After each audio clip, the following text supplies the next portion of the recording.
नमस्कार दोस्तों। The worst industrial disaster, जी हाँ, आपने सही गैस किया है। यह है भोपाल गैस ट्रेजेडी। तो यह बात है 2 दिसंबर 1984 की। भोपाल के एक कंपनी यूनियन कार्बाइड में गैस लीक होने के कारण 15 से 20 हजार लोगों को अपनी जान गंवानी पड़ी। तो बने रहिए आज की इस वीडियो में। आइए डिकोड करते हैं इस डिजास्टर के पीछे क्या रीजन था।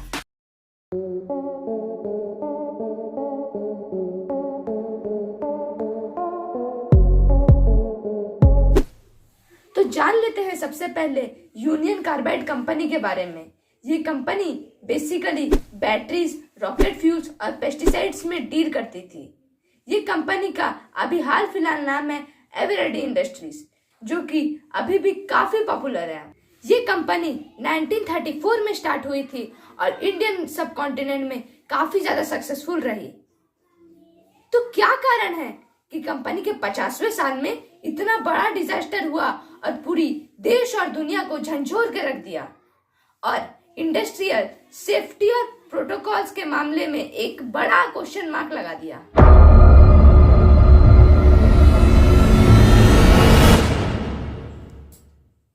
यूनियन कार्बाइड एक यूएस बेस्ड कंपनी थी। यूएस में जैसे जैसे इंडस्ट्रियलाइजेशन बढ़ा वैसे वैसे सेफ्टी प्रोटोकॉल्स भी काफी स्ट्रिक्ट होते गए, जिसके कारण इनका एक प्रोडक्ट 7 की कॉस्ट ऑफ प्रोडक्शन काफी बढ़ गई और ये मार्केट में दूसरे कॉम्पिटिटर से compete नहीं कर पाए। 7 जो कि एक पेस्टिसाइड है, उसमें एक केमिकल का यूज होता है जिसका नाम है MIC, मिथाइल आइसोसाइनेट। इनको ये प्रोडक्ट दूसरी कंट्री से इंपोर्ट कराना पड़ता था, इसीलिए भारी लॉस होने के कारण इन्होंने एक छोटा सा प्लांट भोपाल में ओपन किया इन 1969। ज्यादा मुनाफा कमाने के लिए इन्होंने अनएक्सपीरियंस्ड एम्प्लॉइज और सेफ्टी फीचर्स को इग्नोर करना चालू कर दिया। नतीजा यह हुआ कि उनके एक एम्प्लॉय मोहम्मद अशरफ की डेथ हो गई। और एक और चीज मैं बता दूं आपको दोस्तों कि इस कंपनी में कौन सा केमिकल बन रहा था ये वहां के एम्प्लॉयज को भी नहीं पता था। और मोहम्मद अशरफ ने यह पता लगाने की भी कोशिश की कि ये प्लांट में कौन सा काम हो रहा है और इसके अंदर कौन सा केमिकल बनाया जा रहा है। ये बात उन्होंने अपने एक दोस्त राजकुमार केशवानी को बताई, जो कि एक जर्नलिस्ट है, और इन्होंने उसके ऊपर एक आर्टिकल भी लिखा जिसकी हेडलाइंस थी बचाइए हुजूर इस शहर को बचाइए। उन्होंने इस आर्टिकल में लिखा कि कैसे भोपाल की 20% आबादी यहीं पे रहती है और इतनी हार्मफुल गैसेस और केमिकल्स का प्रोडक्शन यहाँ पे हो रहा है। आज के दिन हम ये कह सकते हैं कि राजकुमार केशवानी ने बेसिकली इस डिजास्टर को प्रिडिक्ट किया था और इन्होंने यह आर्टिकल सुप्रीम कोर्ट तक को लिख दिया था। तो चलिए देखते हैं कि उस प्लांट में काम किस तरीके से हो रहा था। बेसिकली वहां पे 3 अंडरग्राउंड टैंक्स थे। उनका नाम है E610, E611 and E619। E610 और E619 में 60% MIC स्टोर की जाती थी, बाकी 40% प्रेशराइज्ड नाइट्रोजन भरा जाता था, क्योंकि MIC और वाटर काफी ज्यादा हार्मफुल रिएक्शन है। और यहाँ तक कि MIC अगर एयर के साथ भी कांटेक्ट में आ जाए तो भी वो रिएक्ट करता है, क्योंकि एयर में मॉइस्चर पार्टिकल्स होते हैं जो कि वाटर के जैसे ही काम करते हैं। और याद है दोस्तों, मैंने अभी आपको बोला E619 वहां पे एक और टैंक था। ये इसीलिए था क्योंकि कुछ भी इमरजेंसी सिचुएशन हो वहां पे MIC स्टोर की जाती थी। यहाँ पे बेसिकली इन टैंक्स पे 2 पाइप अटैच थे। एक पाइप जो कि गैसेस, पॉइजनस गैसेस को बर्नर के पास भेजता था, और दूसरी वाली पाइप का ये काम था कि जब भी प्रेशर कम हो जाए तो वहां से प्रेशराइज्ड नाइट्रोजन निकलता था। जो यहाँ पे वर्कर काम करते थे उनकी एक रूटीन ड्यूटी थी कि वो इन पाइप्स को साफ करें। तो गाइस ये काफी ज्यादा सिंपल प्रोसेस है। उसके बाद हम देखते हैं कि जिस रात ये भोपाल गैस कांड हुआ था उसमें कौन कौन से सेफ्टी मेजर्स को इग्नोर किए गए थे। सबसे पहले जो टैंक्स थे उसको मैं बोला था कि 60% फील किया जाता था, पर उस रात उसको 60% से ज्यादा फील किया गया था। और E610 का जो टैंक इंडिकेटर था वो भी खराब था। और E610 और E611 जो टैंक थे उसमें जो प्रेशराइज्ड नाइट्रोजन का जो प्रेशर था वो सही नहीं था। और याद है दोस्तों, मैंने आपको थोड़ी देर पहले कहा था कि E619 एक और टैंक था जो कि इमरजेंसी सिचुएशन के लिए था, उसमें भी MIC स्टोर करी जाने लगी। और जो E610 का टैंक इंडिकेटर खराब था तो वहां पे एक अलार्म भी लगाया गया था, वो भी खराब था, उसको डिस्कनेक्ट कर दिया गया था।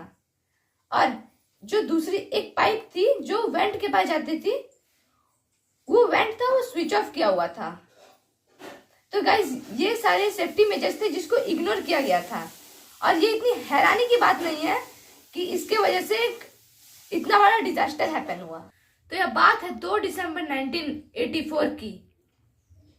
लगभग रात के 9 बजे वर्कर्स अपना शिफ्ट चेंज करते हैं और नए वर्कर्स प्लांट में आते हैं। और एज पर उनकी रूटीन ड्यूटी उन्होंने पाइप में पानी डाला, पर वो एक चीज भूल जाते हैं कि उन्होंने पाइप में स्टॉपर नहीं लगाया है। और जो पानी है वो E610 टैंक में जाना चालू कर देता है लगभग 10 बजे।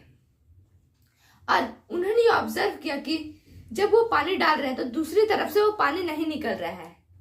तो फिर उन्होंने कुछ फिल्टर साफ किए और तभी भी पानी नहीं आया, तो उन्होंने अपने सुपरवाइजर को बुलाया और सुपरवाइजर ने कहा कि तुम लोग इस पानी को चलता रहने दो, पानी जब निकलेगा तब दूसरे शिफ्ट में जो वर्कर आएंगे वो इसे स्विच ऑफ कर देंगे।